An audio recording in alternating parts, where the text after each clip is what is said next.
On va maintenant passer à notre deuxième chronique de la matinée. Et si nous allions à la rencontre de nos clients?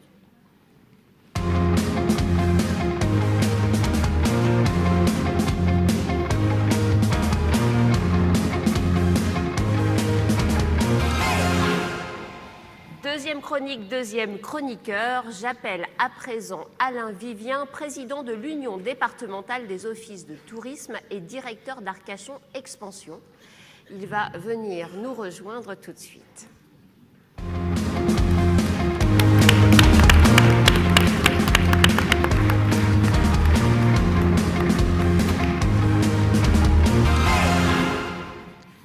Alain, un thème important, et si nous allions à la rencontre de nos clients? Bonjour Natacha, bonjour à tous.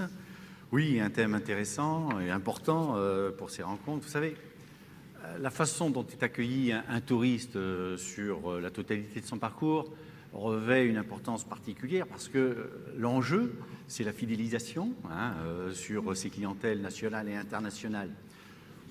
Aujourd'hui, les visiteurs, quand ils viennent sur nos territoires, ils expriment une exigence de qualité, plus de professionnalisme à l'égard des prestations qu'on leur donne, du service, de la réactivité aujourd'hui face à leurs exigences et aux réclamations, par exemple, un point important que nous avons dans nos offices du tourisme. Comme vous l'indiquez dans ce programme, un touriste, un client sur 10 franchit la porte de nos offices du tourisme. La question se posait, que faire? Comment capter ces 9 autres clients qui ne franchissent pas? Comment leur vendre une prestation? Parce qu'il faut bien parler d'économie touristique. Ce constat, nous l'avons dressé en 2008 à l'UDOTSI Gironde, lors de groupes de réflexion que nous menons sur des sujets divers, la qualité, le professionnalisme, le marketing, la promotion. Et puis parce que le constat était très clair, il y a moins de fréquentation dans ces offices de tourisme, dans nos offices de tourisme. Pourquoi? Alors, à travers ces questions, on a essayé de chercher des réponses. Et puis, la campagne de la Gironde, qui avait fait son buzz à cette époque-là, je ne sais pas si certains s'en souviennent, à chacun son point G, avec des... Ça, c'est du marketing, hein, trouver. C'est même de la com, trouver un avait titre fait pareil. le buzz, et on en parle encore. Et Hein. à travers ce point G, on avait mis des points G en Gironde, et notamment un sur la dune du Pilat, un dans l'estuaire, un dans les vignobles, un sur l'urbain. Et chaque touriste devait trouver son point G en Gironde, en tous les cas. Nous avons récupéré le G de Gironde pour en faire la générosité de l'accueil. Alors vous savez, l'accueil fait écho à une ingénierie très concrète qui exige de l'engagement, des moyens, un processus de mobilisation de différents acteurs, qu'ils soient touristiques, décideurs publics, et on l'a vu avant dans la chronique, habitants. Ça, c'est très important. L'accueil recouvre 2 dimensions. Une physique, liée globalement aux infrastructures, aux moyens dont on dispose pour faire cet accueil, des services aussi, puis une plus humaine. Une humaine qui dépend de facteurs plus complexes, largement sur des savoir-faire variés. Et cela, les offices de tourisme, on peut dire, sont des vrais professionnels et ce sont des véritables metteurs en scène de territoire. Je reprends ce terme issu d'une réflexion, d'action menée par la MOPA. Vous avez sa présidente juste avant mon intervention. Voilà, nos offices de tourisme, véritables metteurs en scène de territoire au service de l'accueil des touristes. C'est dans ce contexte-là, lors de ces groupes de réflexion, qu'a germé l'idée de fabriquer cette action générosité de l'accueil en Gironde pour aller à la rencontre des touristes hors de nos murs. Donc depuis maintenant 2009, nous en sommes à la 5e expérience de générosité de l'accueil. Aujourd'hui, les 50 offices de tourisme de Gironde sortent de leur territoire, sortent de leurs murs, sortent en fin de compte de leur façon d'accueillir ces touristes et vont sur des marchés, sur des événements culturels, événementiels. C'est en cela que nous avons, par exemple, porté la parole lors d'un grand événement en Médiavision, qui était le Tour de France, lorsqu'il est venu en Gironde. Nous sommes sur Bordeaux Fête le Vin, nous sommes sur Bordeaux Fête le Fleuve. C'est permettre à ces offices du tourisme d'aller à la rencontre, des touristes. Peut-être que certains offices du tourisme n'auraient pas cette possibilité parce que, vous savez, dans un territoire comme la Gironde, vous avez le littoral qui amène à peu près 70% de touristes sur notre territoire. Puis vous avez des territoires plus intérieurs, pour ne pas dire ruraux, qui travaillent aussi avec une offre et qui ont besoin d'avoir peut-être des phares, des locomotives leur permettant d'exprimer leur offre. Générosité de l'accueil, Marie allie l'ensemble des acteurs de la profession touristique, qu'ils soient office du tourisme, prestataires, chambres d'hôtes, hébergeurs, restaurateurs, pour aller vers le touriste. Cette opération, maintenant, c'est la 5e du nom, elle s'est déroulée cette année du 9 juin au 30 septembre. C'est plus de 150 prestataires qui sont allés à la rencontre de ces touristes sur ces territoires. Quelles sont les réactions des touristes d'ailleurs quand ils vous rencontrent en dehors de vos murs? Alors ils sont surpris, souvent de fois. Ils se demandent ce qu'on va leur vendre.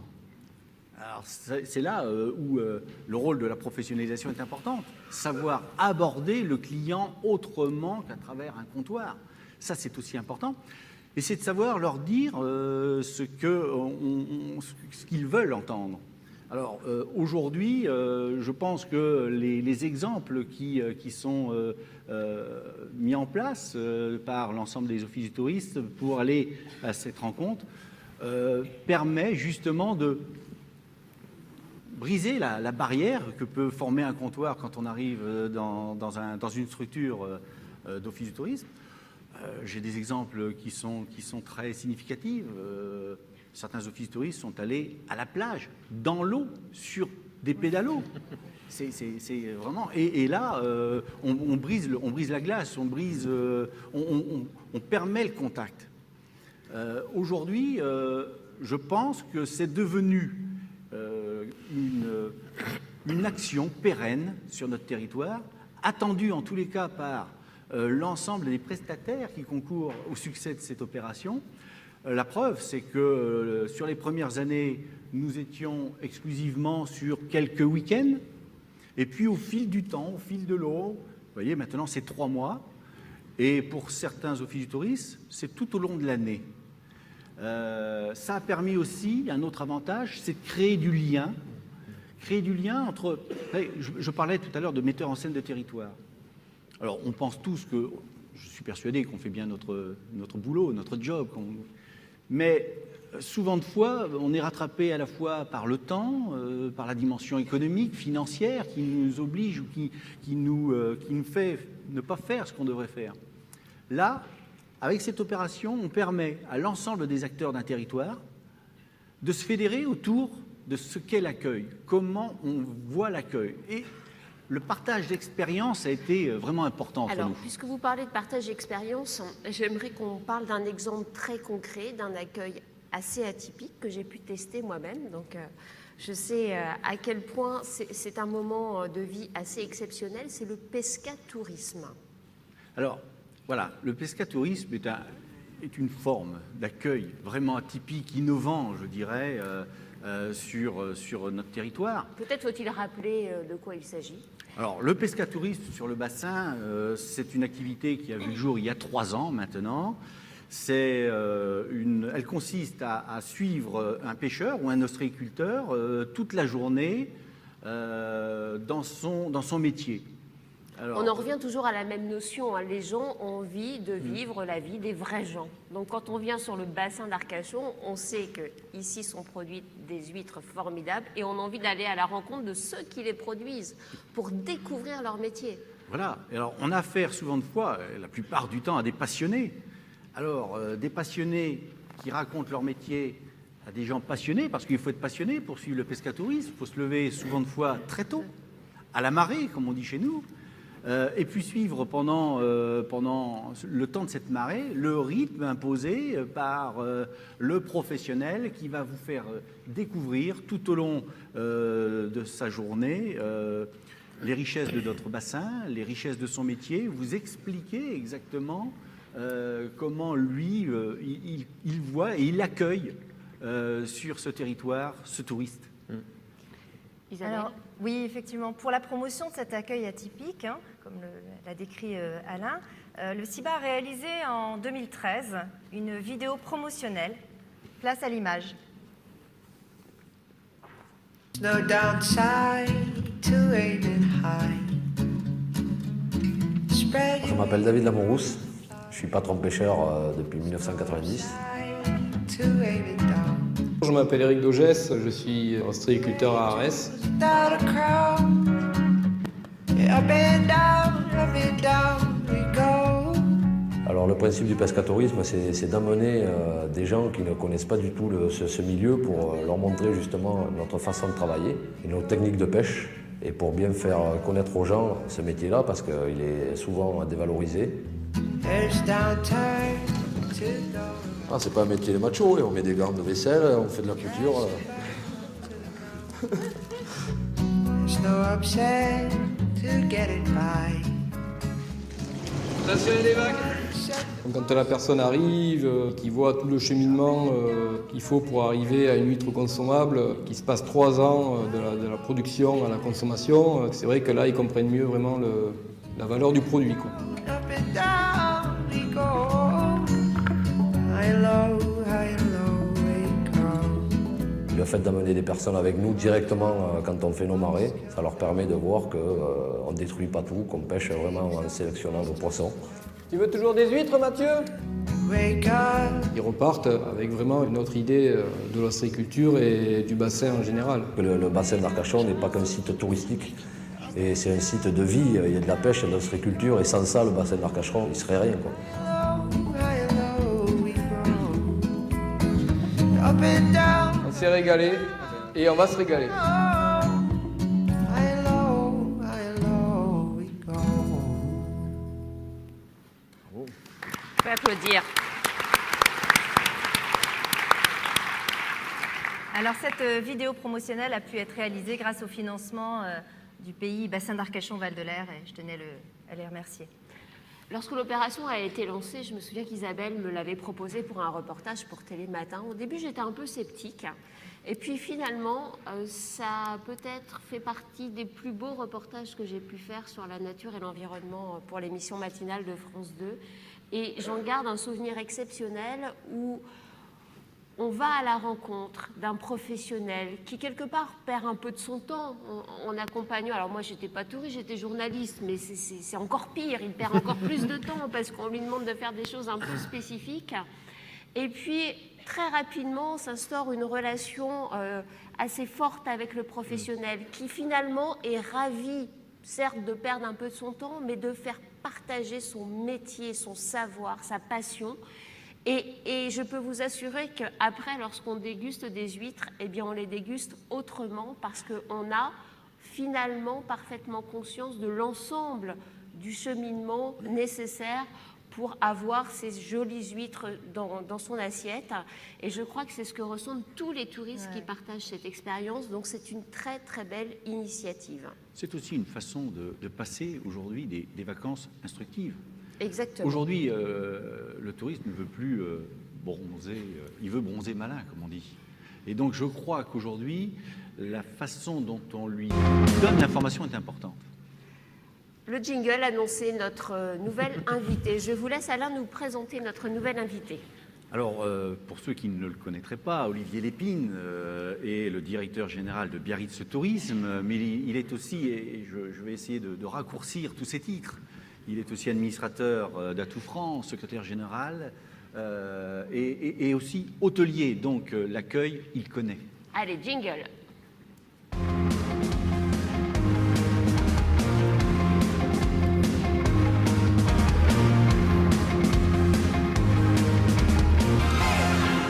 Je vous demande demande d'applaudir le directeur de l'Office de tourisme de Biarritz, Olivier Lépine.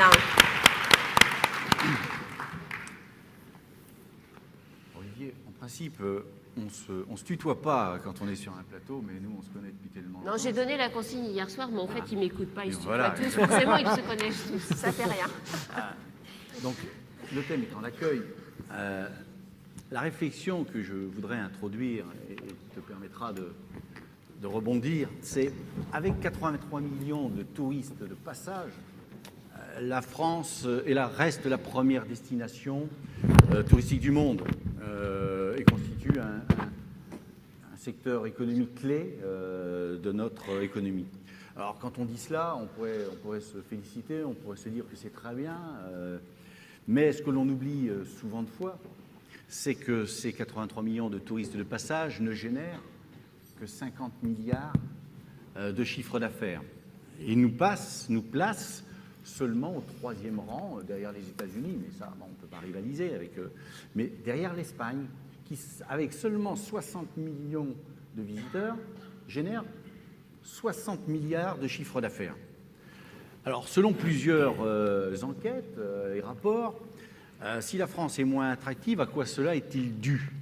Alors, je vais vous donner ces chiffres. À la propreté, pour 5%. Au trop d'arnaques, pour 20%. Au prix élevé, pour 35%. Mais surtout, pour 38% à l'accueil. Alors Olivier, est-ce que tu partages ce constat? Ce n'est pas une question que je vais te poser, c'est mais au moins 3 en une. Ne doit-on pas se méfier des réactions a priori, vous savez, d'un cas particulier, on en fait une généralité, puis on aime bien s'auto-flageller, nous, en France. Et puis surtout, comment à Biarritz, tu as mis en place des choses peut-être pour être plus attractif et plus généreux avec ces touristes. D'abord, bonjour à tous. Merci de nous accueillir sur le bassin d'Arcachon. Merci, cher Alain, de rappeler ces chiffres français. Prenez votre micro bien près de la bouche, Olivier, Merci pour que tout le monde vous entende. Cher Alain, de rappeler ces chiffres français qui sont importants. On se gargarise quand on dit qu'on est le premier pays touristique en accueil, avec des millions de touristes qui font en fait que de traverser notre pays. Ce qui est important, c'est qu'effectivement, on est loin d'être les premiers en recettes touristiques. Et ça, c'est quelque chose qui est grave parce qu'on ne sait pas exploiter notre potentiel commercialement. Et donc, c'est là-dessus qu'il faut travailler. Je pense que quand l'étranger critique l'accueil de la France, malheureusement, cet accueil, on doit pouvoir le contrôler sur nos petits territoires, sur nos prestations touristiques, dans nos établissements hôteliers, etc. Mais l'image que l'étranger a de la France, c'est l'accueil qu'il a à Roissy, c'est l'accueil qu'il a entre Roissy et Paris, c'est les transports en commun qui, effectivement, souvent donnent un aspect de propreté qui n'est pas forcément celui que l'on devrait montrer. Donc on est sur une grande problématique française, beaucoup plus que sur une problématique locale qui toucherait nos territoires. Je crois donc, on est là pour parler plus concret et comment est-ce que l'on peut améliorer cet accueil. Moi j'ai bien aimé le début de cette matinée parce qu'en fait, c'est de là qu'est partie la problématique qu'on a essayé de greffer à Biarritz. C'est qu'on nous a dit il y a quelques années, tout est numérique. Tout est numérique. Moi, tout ce que je touche en numérique, ça ne marche jamais. Donc, je n'y crois pas. Donc, un beau jour, on a réuni notre équipe d'accueil de spécialistes du numérique. Chez nous, on en a un quand même. On est allé visiter 1 ou 2 lieux, que je ne nommerai pas, et pour voir ce qu'ils faisaient en numérique, avec des plaquettes partout, avec des écrans partout, etc. Et quand je suis ressorti de là, j'étais convaincu que c'était sûrement pas tout en numérique, pour 2 raisons. La première, c'est que quand on fait tout en numérique, on dépend de quelque chose qu'on est incapable de contrôler, c'est la machine. Et la deuxième, c'est que c'est l'inverse de ce que l'on doit faire dans nos métiers, qui est l'accueil. Et l'accueil, c'est d'abord le plaisir d'accueillir, c'est d'abord le plaisir de serrer une main, de dire bonjour, de faire un sourire. Et ça, c'est quelque chose qu'on ne doit pas perdre. Donc on s'est mis la tête entre les mains, on a beaucoup réfléchi et on s'est dit finalement, les professionnels nous reprochent quoi? Nous, les offices du tourisme, vous nous prenez tous pour des incompétents, vous avez le droit. La seule chose, c'est qu'il faut que l'on soit capable de vous prouver qu'on vous envoie des clients. Parce que ça, vous ne le croyez pas non plus. Nous, on a besoin de vous, professionnels, pour renseigner nos clients, les faire rester, les faire consommer sur notre territoire, pour que l'économie touristique tourne. Donc on s'est dit, il faut aller un tout petit peu plus loin. Depuis des années, nous avions des équipes dans la rue, le soir, pour renseigner les arrivées tardives et les orienter un petit peu. Et on s'est dit, dorénavant, à ces gens-là, il faut leur vendre. Et donc, on a créé une opération d'accueil public pour vendre nos prestations touristiques. Quand on a lancé ça l'été dernier, on s'est dit, on va avoir un petit souci, c'est que si on commence à mettre des équipes déguisées dans la rue, les biarros vont les polluer pour savoir ce qu'ils font. Parce que quand vous êtes résident d'une commune et que le tourisme est important dans cette commune, ben effectivement, le tourisme peut être considéré comme pollueur pour la commune, parce qu'il y a beaucoup de monde, et il y a de l'attractivité, etc. Et donc on s'est dit, la première chose, c'est s'adresser aux biarros pour leur expliquer ce que l'on va faire cet été. Mais se justifier, ça n'est pas seulement bon. Donc on a pris un peu l'idée des glitters, on a appelé ça des ambassadeurs, et on a envoyé dans les 21 000 boîtes aux lettres de Biarritz une pochette d'accueil. Elle n'est pas là, ça c'est le logo de Biarritz Info. Voilà, une pochette d'accueil qui permettait à chaque propriétaire, à chaque résident de Biarritz, à chaque boîte aux lettres de Biarritz, de pouvoir accueillir un touriste avec la documentation qui va bien.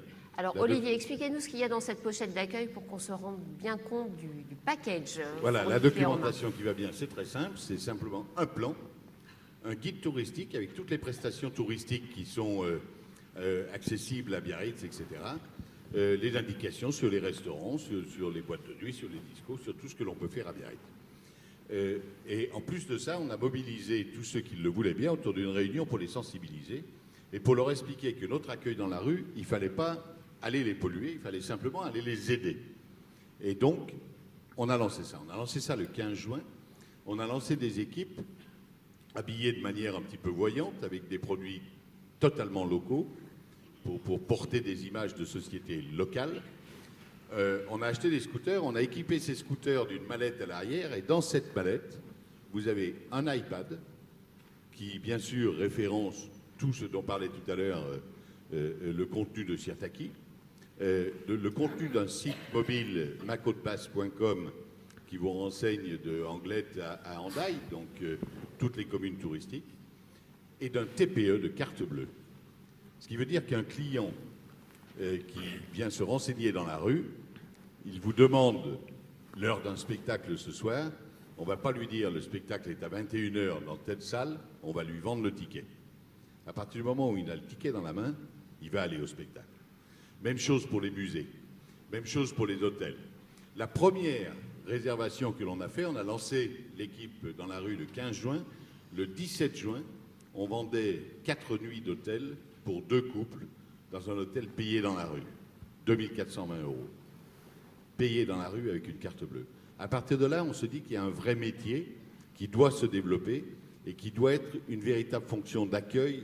C'est d'être au moment où le client ne vous attend pas, mais est là, c'est-à-dire que les équipes, grâce aux petits scooters, se véhiculent immédiatement, et donc on change de lieu, on change d'endroit, on n'est jamais au même endroit, et on crée des points de rencontre qui sont mobilisables, qui permettent de mobiliser les bénévoles qui, le soir, viennent à la rencontre des touristes également. Je crois que c'est un parfait exemple de l'évolution de notre société. Aujourd'hui, avec nos smartphones, on est tous habitués à avoir une réponse immédiate à un besoin, à une question. Eh bien, vous avez fait ça avec de l'humain. C'est quand même formidable. Ben, je crois que ce qui m'a beaucoup énervé dans l'évolution de ces métiers du numérique et de l'accueil, c'est quand vous entendez un hôtelier qui vous dit « Aujourd'hui, on a un problème dans notre métier, c'est que les gens réservent par booking.com ». On dit « Oui, mais c'est l'évolution des métiers, etc. » Et quand on vous dit que le client est devant la porte, garé à l'arrêt de bus, et qu'il appelle l'hôtel pour savoir s'il y a de la disponibilité, une fois qu'il a eu l'hôtel, il réserve sur Booking parce qu'il croit que c'est moins cher, à partir de là, on se dit qu'il y a un vrai problème. Et c'est ce problème qu'il faut contrer, et c'est là qu'il faut être capable de devancer la demande, c'est-à-dire que cette réservation, on doit être capable de la faire, nous, dans la rue, pour le client. On sera beaucoup plus performant que s'il passe par des sites qui sont purement des sites commerciaux, même s'ils sont véhicules s'ils permettent de véhiculer beaucoup de réservations. Alors, Olivier, on a vu effectivement votre action, là, vous allez à la rencontre des clients dans les rues de Biarritz, mais je crois que vous avez lancé la semaine dernière, lors d'une conférence de presse sur Paris, une nouvelle expérience où vous allez encore plus loin à la rencontre de vos clients, dans le monde entier, je crois, non? Oui, un petit peu dans le monde entier. En fait, on a lancé un nouveau produit qui, effectivement, nous permet de contacter nos clients. On a mis 2 ans à trouver la solution, voire un peu plus, parce que notre objectif était d'utiliser la diaspora basque, on va dire, ou du moins l'image du Pays basque à l'étranger, qui est forte dans certaines régions, à travers l'économie des produits basques que l'on peut retrouver. Et moi, je rêvais de trouver un signal à envoyer à nos clients quand vous passez devant un magasin qui vend des produits basques, où qu'ils soient dans le monde. Donc on a mis pas mal de temps à arriver à trouver la solution, mais nous l'avons trouvée. Donc on vient de créer un site commerçant sur lequel les commerçants de Biarritz affichent des promotions, font des actions spéciales, se mobilisent pour l'accueil touristique, renseignent, etc. Et ces gens-là ont la possibilité d'envoyer des pushs promotionnels sur une application qui est sur votre iPhone. Donc jusque-là, il n'y a rien d'extraordinaire. Je veux dire, finalement, c'est un site commerçant qui permet de savoir qu'à Biarritz, aujourd'hui, vous avez un apéritif gratuit dans tel restaurant, ou vous avez une réduction de 10% dans tel magasin, enfin, etc. Il n'y a rien de spécial. C'est une petite action commerçante. Par contre, à partir du moment où vous avez chargé cette application, où que vous soyez, si vous êtes golfeur, vous rentrez au golf de Limoges, et là, vous avez un petit push qui s'affiche sur votre écran. Claude Rousseau, directeur général des golfs de Biarritz, vous souhaite la bienvenue à Limoges. Vous êtes au Sofitel d'Amsterdam, vous avez un petit message qui vous envoie Bart van Kovelaar, directeur général du Sofitel Biarritz, vous souhaite la bienvenue au Sofitel Amsterdam. À partir de là, on rappelle simplement à nos clients que quand ils passent devant chez le magasin Oteiza, boulevard Saint-Germain à Paris, que le saucisson d'Oteiza est au même prix à Paris qu'à Biarritz. Et que c'est le meilleur du monde. Et c'est le meilleur du monde. Et donc, en fait l'idée est très simple, c'est simplement d'essayer de porter les particularités de notre région et de notre produit touristique à l'étranger d'une manière totalement inattendue auprès des gens qui, nous espérons, nous aiment. Merci beaucoup, Olivier. Merci, on peut l'applaudir. Accueillir, c'est donc un verbe monumental autour duquel nous tournons évidemment depuis maintenant plusieurs dizaines de minutes. Une recette, comme nous venons de le voir, c'est d'aller au-devant du client et au-devant de ses besoins. Je crois que c'est quelque chose qui est en train clairement de se généraliser. Isabelle, on ne peut pas parler d'accueil sans revenir sur le label Naturellement Bassin qui est destiné aux locations saisonnières et que le CIBA a lancé lors des rencontres de 2013. Alors, un an après, où en êtes-vous? Alors, un an après, effectivement, on est à plus de 75 locations saisonnières labellisées.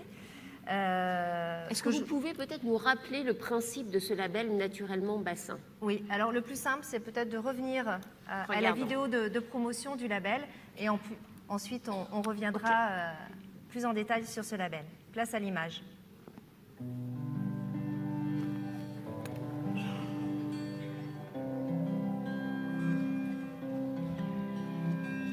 Je m'appelle Pierre Audouin, ma compagne Elisabeth Kraft.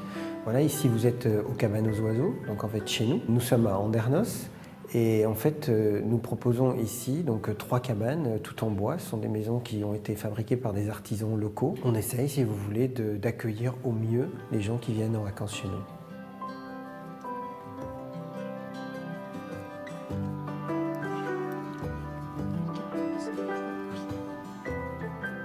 Alors, le label Naturellement Bassin, c'est quelque chose qui était vraiment nécessaire parce qu'aujourd'hui, en fait, effectivement, il n'y a rien de formalisé sur l'accueil et sur ce qu'on doit vraiment apporter de plus par rapport aux autres régions. Donc aujourd'hui, on va dire que Naturellement Bassin, c'est un état d'esprit.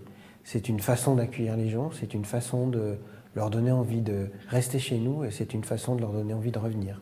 Ce qui est intéressant, c'est de les surprendre positivement. Il y a une petite bouteille de Saint-Émilion qui est là pour tous nos hôtes, et également une bouteille d'eau des Abattilles parce que c'est la source locale. Et puis également, il y a toujours un bouquet de fleurs pour les accueillir. C'est pas grand-chose, ça coûte pas forcément très cher, et puis je suis persuadé que ça fait plaisir. On a construit ces maisons un petit peu comme si nous, on allait y habiter. Donc on a fait un environnement chaleureux. Après, on passe beaucoup de temps avec eux au moment de la mise en route, on va dire. Déjà pour faire visiter la maison, ça c'est évident, mais surtout pour leur expliquer les bons plans, les bonnes adresses, les endroits à visiter, les incontournables. Et on essaye de les orienter directement vers ce qu'ils ont envie de rechercher, ce qu'ils ont envie de faire. Et on est, durant tout leur séjour, à leur disposition. On est capable de les aider à passer les vacances les plus détendues possibles. Alors Pierre Audouin, que vous venez de découvrir à l'écran, est parmi nous.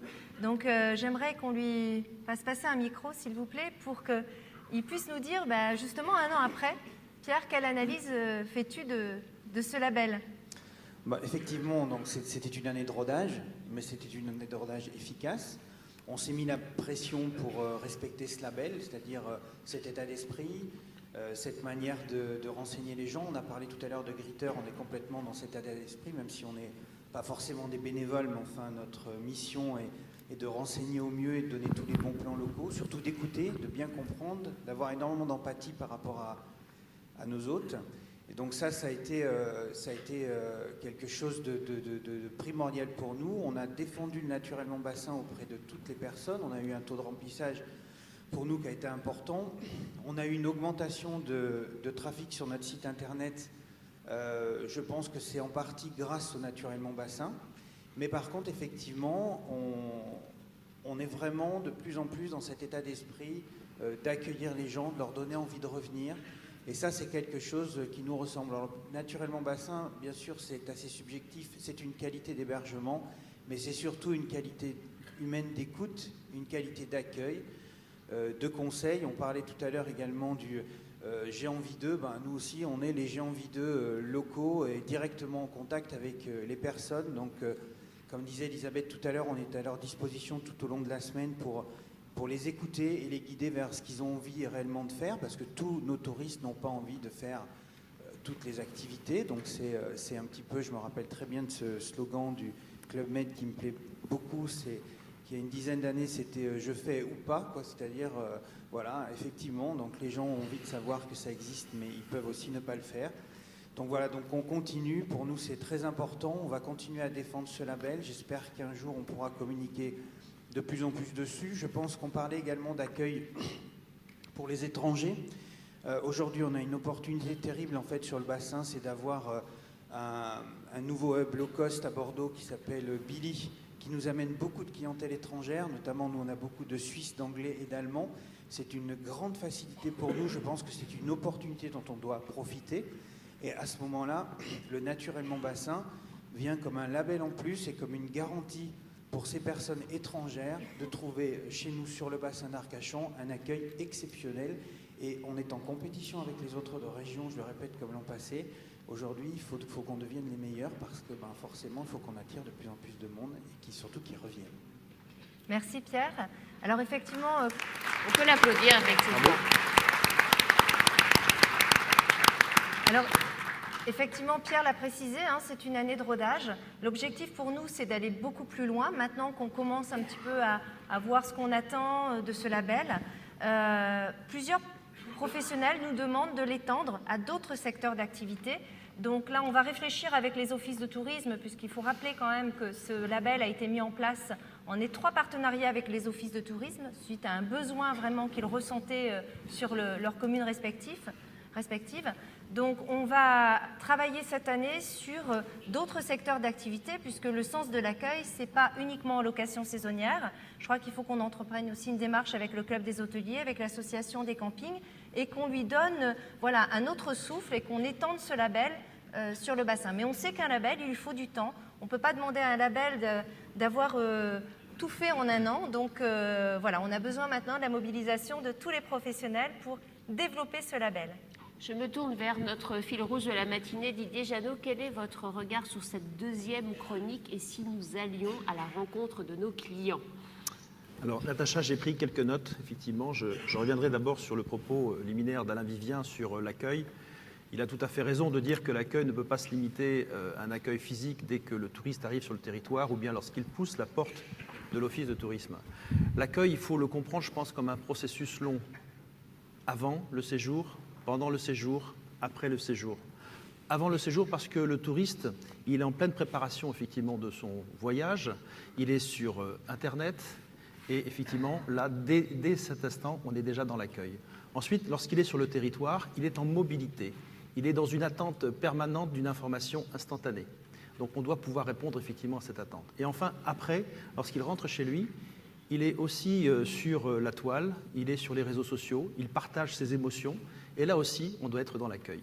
Donc, je pense que effectivement, tout ce touriste qui recherche cette information, aujourd'hui, aller à sa rencontre, c'est effectivement un élément qui correspond parfaitement à la tendance dont on a parlé tout à l'heure.